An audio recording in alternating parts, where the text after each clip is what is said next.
안녕하세요. 바빙크의 개혁교의학. 오늘은 제2장 교의학의 백과사전적 위치 9절부터 한번 살펴보도록 하겠습니다. 신학백과에서 교의학의 위치는 신학자들 사이에서 별로 이견이 없다. 대부분의 신학자들은 교의학의 위치를 조직적, 교리적 또는 교의학적 신학, 즉 교리를 다루는 과목들의 그룹에 종속시키는데 거기에는 교의학 외에도 윤리학, 신조학, 교리사, 그리고 변호학이 속한다. 유독 슐라이어마허만 교의학을 역사신학 아래 포함시켰는데 이는 교의학이 주어진 시기에 통용되는 교회적 교리 관계들에 관한 학문이기 때문이다 라고 보았기 때문이죠. 만일 그가 교의학이란 단지 역사적 자료를 기술하는 것이지 규범적 진리를 명확히 표현하는 것은 아니라는 견해를 주장한 것이라면 그의 견해는 너무도 분명히 틀린 것이며 그래서 오늘날 전반적으로 거부되었다라고 바빙크는 평가합니다. 슐라이어마허가 기독교가 참된 종교인가 하는 질문은 교의학의 범주에 들지 않게 생각했는데 교의학은 단지 기독교적 경건의 요소들을 단정적으로 해설하는 것으로 보았기 때문인 것이죠. 그러나 슐라이어마허 자신도 적용에 있어서는 이 원칙을 지키지 않았다고 바빙크는 지적합니다. 왜냐하면 먼저 그는 자신의 교의학에서 기독교적 경건에 대해 철저히 숙고함으로써 하나님과 사람, 그리스도와 다가올 세상에 대한 실질적이고 객관적인 지식에 도달하도록 애를 썼기 때문인 것입니다.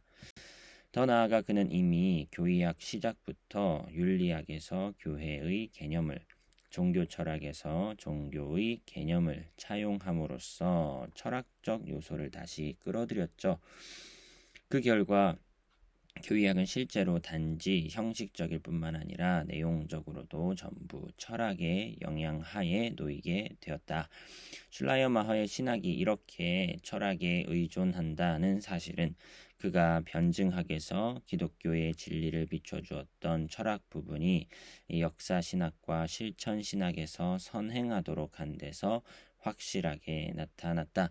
따라서 슐라이어마허가 의도했던 분리는 완전한 혼합으로 귀결되었다라고 바빙크는 평가합니다. 슐라이어마허에게 있어서 교의학, 슐라이어마허에 있어서 이 변증학은 처음에는 역사신학적으로 접근하는 것처럼 보였으나 내용적으로 보았을 때 어떠한 개념을 철학에서 취하여 옴으로써 단순한 규범적 진리를 서술한다라고 말하지 않았지만 단순한 이제 어떤 설명과 해설로서 교의학의 위치를 변증학의 위치를 그렇게 생각했지만 철학을 가져올 수밖에 없었다. 단지 역사적 서술로는 만족할 수 없었기 때문에 형식적으로나 내용적으로 철학에 의존하는 신학이 되어버리고 말았다. 개념을 서술하지 않을 수 없었다는 것이죠. 많은 신학적 경향들은 기독교적 경험과 그 내용을 묘사함으로써 하나님의 본질과 속성들, 하나님의 말씀과 사역들에 대한 모든 초월적, 형이상학적 진술들을 대체하고자 한다. 하지만 이런 제한에 머무를 수 없다는 것은 금세 판명되었다. 교리가 어떻게 이론적 구성 요소들로부터 정화되었든 간에 선업론에서 출발하며 전제 없는 실증적 학문과는 조화될 수 없는 이 형이상학적 전제들에 기초하는 것으로 항상 드러났다는 것입니다. 이로 인해 사람들은 실천적 요구들과 이제 마찰을 빚었다는 것이죠. 전제가 필요하다는 것입니다. 근데 또 전제만을 얘기할 때에 실천적 요소들 역시 필요성을 무시할 수 없었다는 것인데요. 교회는 여전히 존재했고 교회는 수련을 반드시 받아야 할 일꾼들을 필요로 했습니다. 따라서 실제적으로 이 전제를 논하는 이 학문과 교회의 필요를 요청하는 삶 사이에 하나의 타협이 체결되어야만 했다라고 바빙크는 묘사하기 기술하기 시작합니다. 이것은 다양한 방법으로 시도되었다. 1876년 네덜란드에서는 티일러와 라우벤호프의 견해에 따라 국립대학들은 대학이 가르치는 종교학, 교회를 위한 교의학 이렇게 실천적 과목들 사이에 이 분리가 이루어졌다는 것이죠. 후에는 드라사우세이와 팔레톤도 대학에서는 종교학을 보존하고 교회를 위한 신학은 신학교에서 가르치는 것을 제안했다라는 것입니다. 전제와 형이상학적 전제를 다루는 것은 이제 일반 대학에서 종교학을 통해, 그리고 교회의 어떠한 실제적 필요를 채우기 위해서는 신학교에서 교의학을 가르치는 실천적 과목들을 이제 신학교로 제안하는 그러한 분리가 이루어졌다는 것인데요.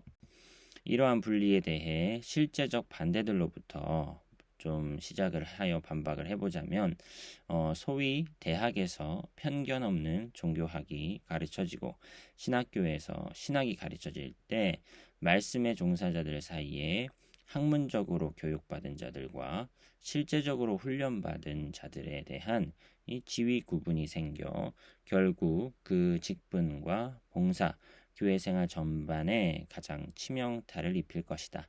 인간의 의식은 이런 이중적 부귀와 두 종류의 진리를 허락하지 않는다. 라고 바빙크는 설명합니다. 이게 두 종류로 구분되어질 수 없는 것이다 라는 것이 바빙크의 입장인 것이죠. 이중적 부귀가 무엇인가 싶어서 영어로 좀 찾아보았습니다. 더블 엔트리, 북키핑 뭐 이런 표현이 되어 있네요. 예를 들면 화학자가 과학자로서 음식을 화학적으로 분석하고 무식한 자와 전혀 다르게 생각한다 할지라도 그는 사람으로 일상적으로 음식을 먹는다. 음식을 먹는 것과 화학적 분석은 동일한 대상의 관점에서는 본질적으로 다른 기능들이겠지만 서로 아주 잘 어울린다라고 말할 수 있습니다. 화학적 분석을 한다는 어떠한 형이상학적인 전제들에 대한 비유일 것 같고요. 음식을 먹는 것은 이제 실천적 요구들을 비유하는 것 같은데 이 이론과 이 실제는 분리될 수 없다. 구분할 수는 있을지언정 분리될 수는 없는 거 아니냐. 그에 반하여 예를 들어 하나님을 신앙 안에서 인격자로 소개하는 반면 그쵸, 이거는 실천적인 것을 비유하는 것일 테고요. 철학자와 같이 하나님에 대한 그런 묘사는 틀린 것이며 하나님은 비인격적이라고 말하는 것은 불가능하다. 똑같이 하나님에 대해 말하면서 한쪽에는 굉장히 이제 학문적이고 형이상학적이고 하나님이 소위 이제 비인격적인 존재인 것 마냥 분석하는 쪽과 그리고 되게 실천적으로 하나님에 대한 어떠한 경험을 말하고 하나님을 인격자로 대우하는 것과 이렇게 분리할 수 없다. 이론과 실제는 통합되어야 한다라는 것인데요. 제한된 그러한 분리는 교수들의 특성과 작업에 적지 않게 해로운 것이었다. 하지만 대학은 항상 두 가지 목표를 가진다. 학문의 역마와 사회에서의 직장 교육, 이 두 가지 목표는 현실적으로 서로 충돌할 수 있고 때때로 이 둘을 동시에 계속 주시한다는 것은 어렵다. 하지만 그 목표들은 각기 그 자체만을 위한 것이 아니라 상호간 서로에게 큰 유익을 주며 대학들은 교육을 통해 편파성의 위험을 경계한다고 일반적으로 이야기된다.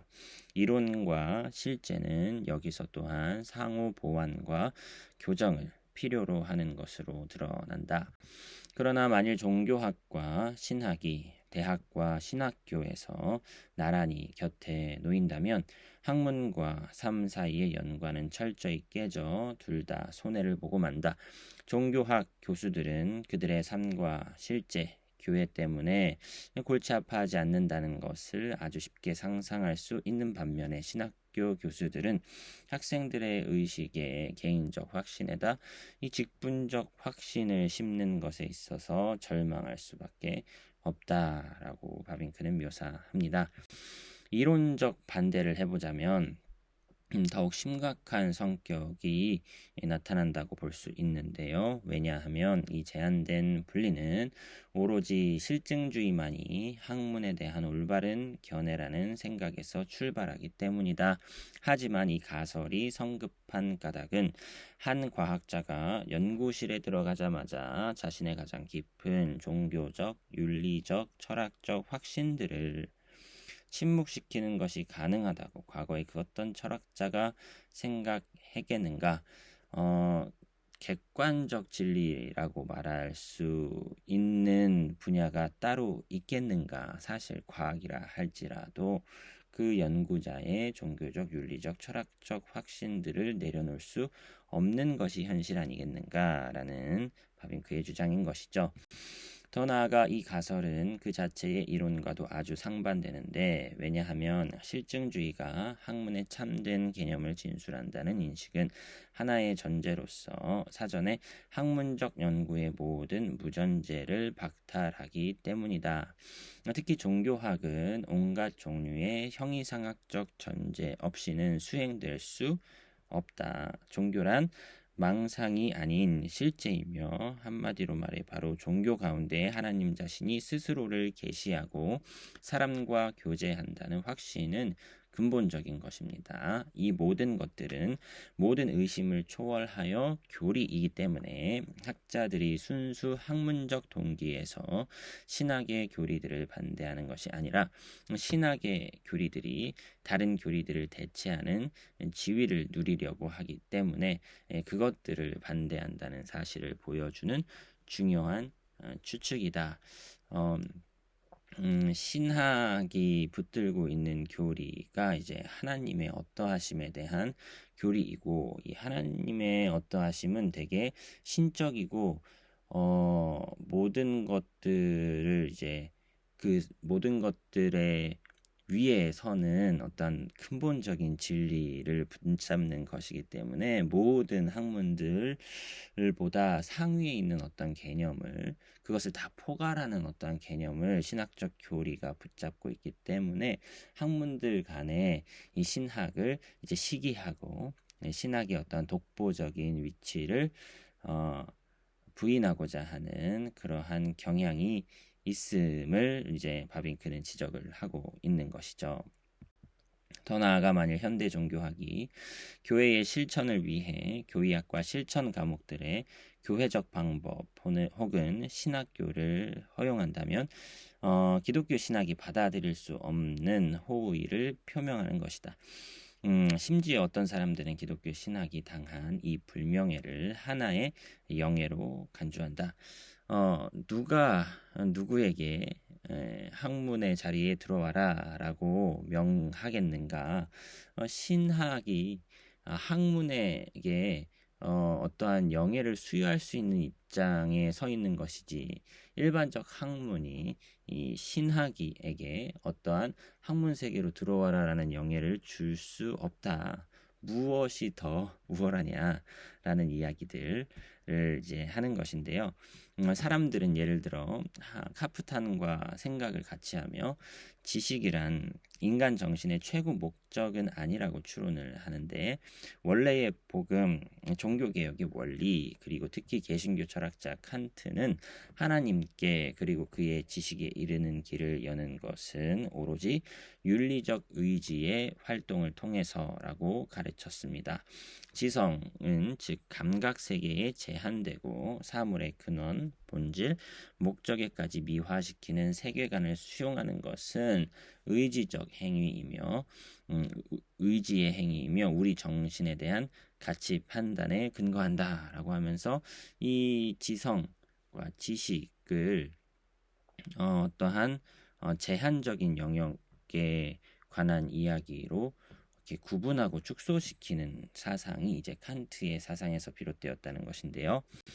그러므로 복음도 역시 우리의 의지에 호소한다. 계시가 갖는 실제적 목적은 우리의 지식을 증가시키는 것이 아니라 우리의 구원을 장려하는 것이다. 믿는 일은 지성의 활동이 아니라 의지의 행위다. 신학은 사변이 아니라 실천적 학문이다라는 것이 이제 칸트의 사상에서 이끌어지는 아주 그럴듯한 묘사인데요.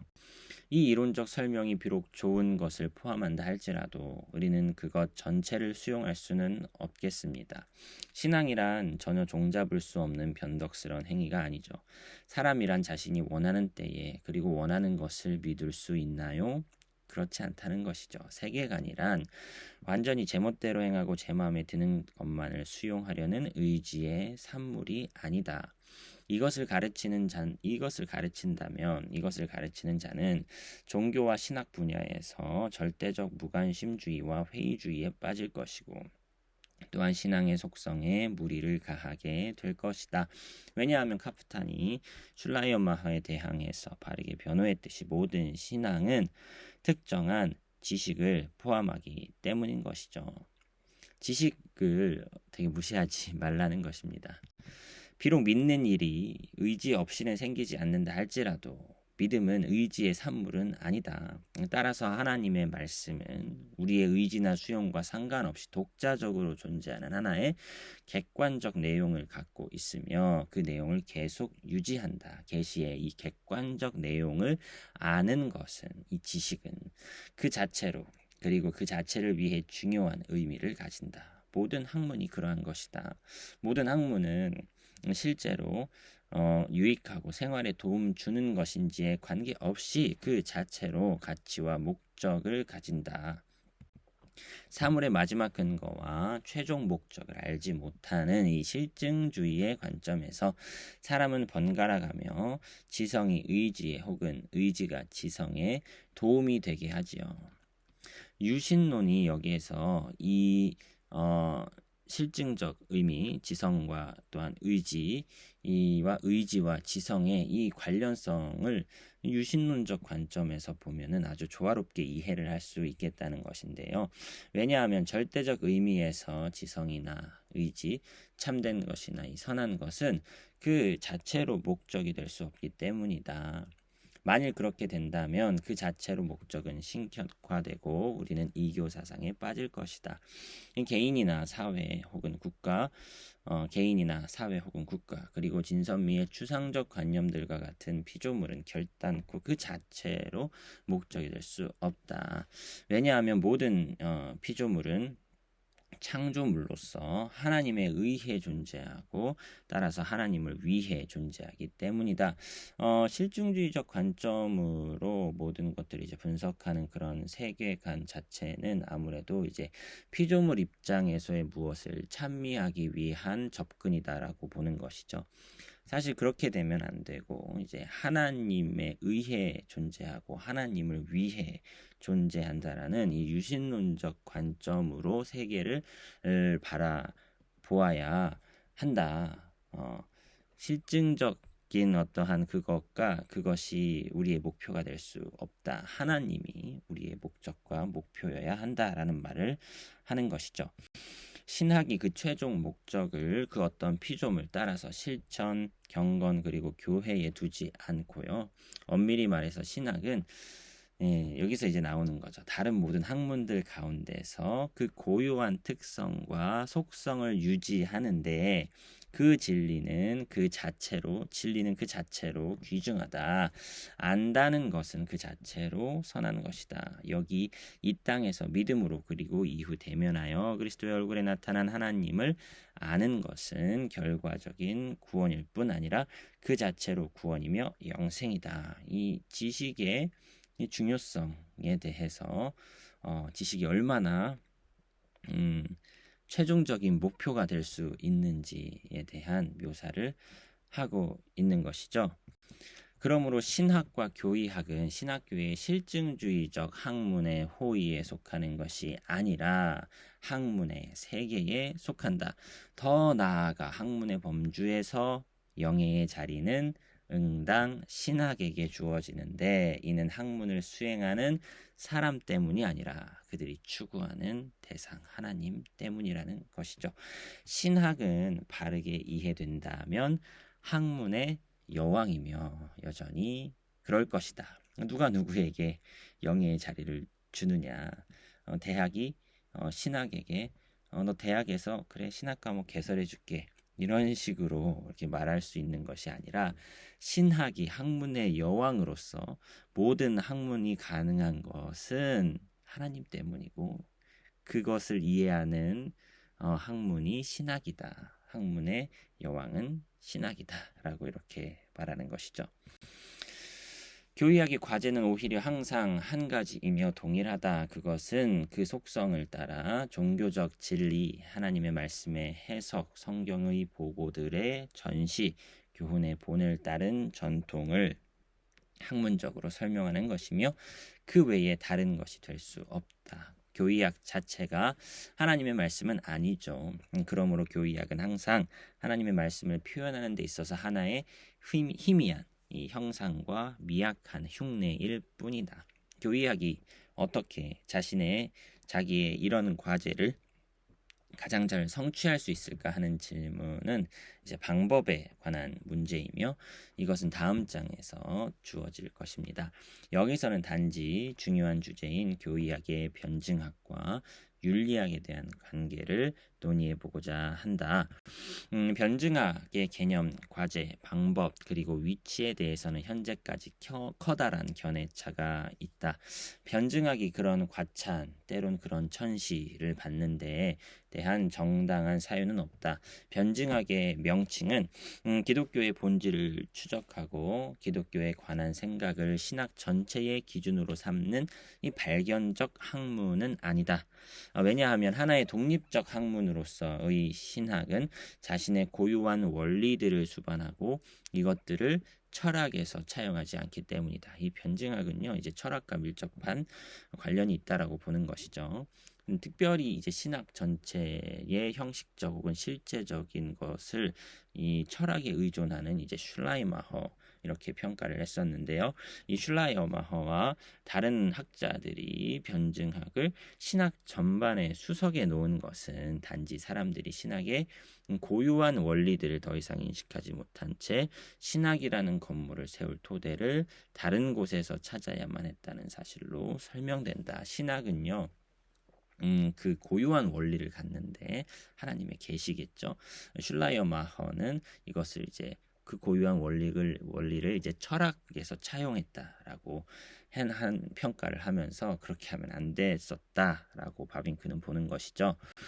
하지만 만일 신학적 진리가 그 고유한 근원인 하나님의 계시로부터 도출된다면 신학은 스스로 그 자신에 의해 확립되므로 신학적 진리의 확증을 위한 철학적 추론은 불필요하다. 따라서 변증학은 교의학에 선행할 수도 없고 해서도 안 된다. 그것은 교리를 전제하고 있으며 온당한 임무와 더불어 모든 반대 이론에 대해 이 교리를 주장하고 변호하는 영광스런 임무도 부여받는다. 변증학이요 의미를 가지려면은 교리라는 전제, 하나님의 계시라는 바탕 위에서 세워야 되는 것이지 철학적인 원리로 진행될 수 없다라고 바빙크는 보는 것이죠. 그것은 점차 스스로 변증해서 변증학으로 향상시켜 계속해서 학문적 특성을 취했다. 변증은 변증학으로 하나님의 계시를 바탕으로 이제 학문적인 면모를 갖추는 것은 이제 용인하는 그러한 바빙크의 생각인 것이죠. 계시의 내용 전체와 기독교 전반에 관한 교리에 대한 그러한 학문적 변화가 가능한 까닭은 또 이제 계시에 대한 이야기가 나오겠죠. 한 분이며 동일하신 하나님으로부터 비롯된 자연과 은혜, 창조와 재창조가 모순되지 않고 모순될 수도 없기 때문이다. 따라서 꾸준한 연구자는 괴레스의 말이 항상 긍정적으로 확증된다는 것을 알게 될 것이다. 철학을 한 모금 맛보는 것은 아마도 사람을 무신론으로 인도하지만 더 충분하게 마시는 것은 종교로 되돌아가게 한다. 정말 신학을 끊임없이 연구하다 보면 철학적인 요소로 설명하는 것은, 철학적 원리로 설명하는 것은 한계가 있음을 알게 될 것이며, 결국은 하나님께서 자연과 은혜, 창조와 재창조가 모순되지 않게 엮어가시는 것들을 인정할 수밖에 없을 것이다 라는 하빙크의 주장인 것이죠. 특별한 이제 키워드, 이제 자연과 이 은혜의 관계를 바빙크가 항상 중요한 대목에서 이 하나님을 중심으로 한 유기체적 관계로 이제 엮어내는데, 이것이 이제 저는 이제 바빙크 신학의 특징적 요소다라고 주장하고 싶은 것입니다. 교리학과 가장 깊은 관련을 가진 과목은 이제 윤리학이다. 옛날에는 교리라는 단어가 신앙의 조항들과 도덕적 교리들 둘 다 포함했다. 윤리학은 교리학에 포함되거나, 혹은 교리학 다음에 오는 두 번째 부분에 포함되거나, 혹은 교리학과 완전히 이제 분리되어 논의가 되었었던 사례들을 이제 쭉 다루면서요, 예시들을 쭉 나열을 하는데, 슐라이어마하와 로테는 윤리학을 기독교에서 도출하지 않고 기독교를 윤리학에 포함시켰다. 오히려 기독교보다 상위 범주로, 더 넓은 범주로 윤리학이 있다라고 보았다는 것이죠. 트렐치는 교리학을 통한 윤리학의 모든 확립을 단호히 거부하고, 윤리학을 인간 생활의 최종 목적들에 대한 교리와 사람이 가정, 국가, 사회에서 살아가는 데 필요한 윤리적 자신의 길잡이로 이해했다. 그러니까 교리학과 윤리학의 관계를 어떻게 보아왔는지의 다양한 사례들을 이제 얘기를 해주는 거죠.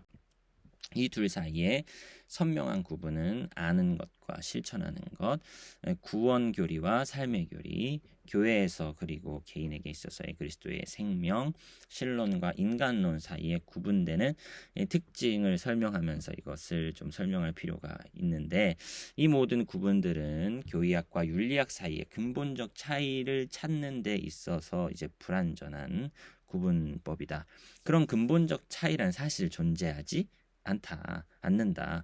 신학적 윤리학은 철학적 윤리학과는 달리 그 자체에 고유한 원칙이 없고, 다만 교리학에 완전히 기초하고 있다. 신학적 윤리학은 교리학에 완전히 기초하고 있다.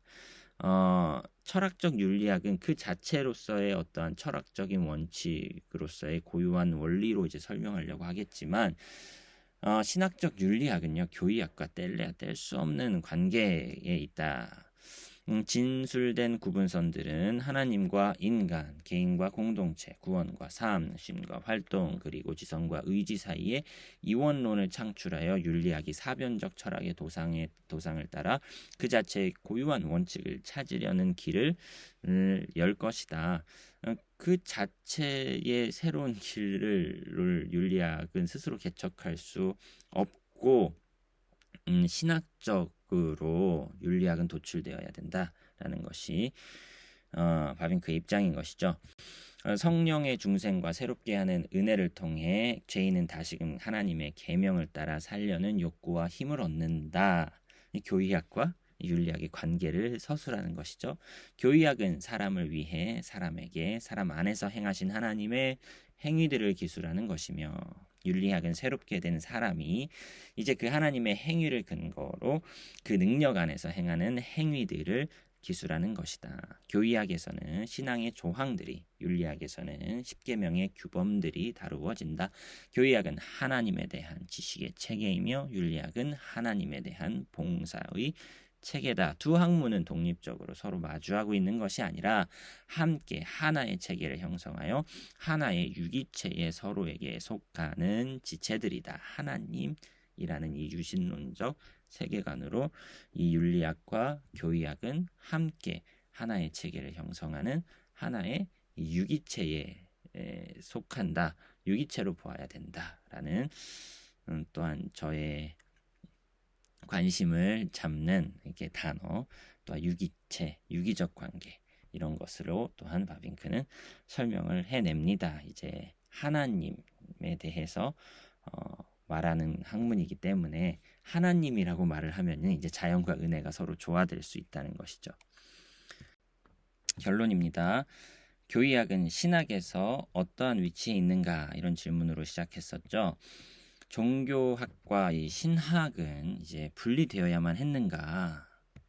이론과 실제는 서로 도움이 되어야 한다라는 주장으로 종교학과 신학의 분리에 대한 반대를 제기했었죠. 지식을 터부시하는 그러한 이제 문학 가운데 지식은 그 자체로 정말 유익이 있다.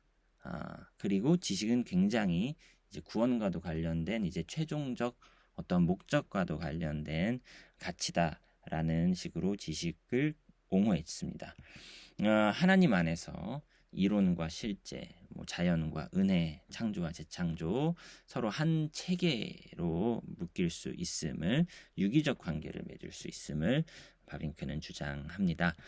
변증학이나 윤리학은 자신들만의 고유한 어떤 철학적 혹은 실증주의적 접근으로 원리를 세울 수 있는 게 아니고 형이상학적 전제를 필요로 하고 교리를 필요로 하고 하나님의 말씀을 토대로 하고 계시를 전제로 해야 된다라는 이야기로 정리를 해 보았습니다. 오늘은 여기까지 하고요.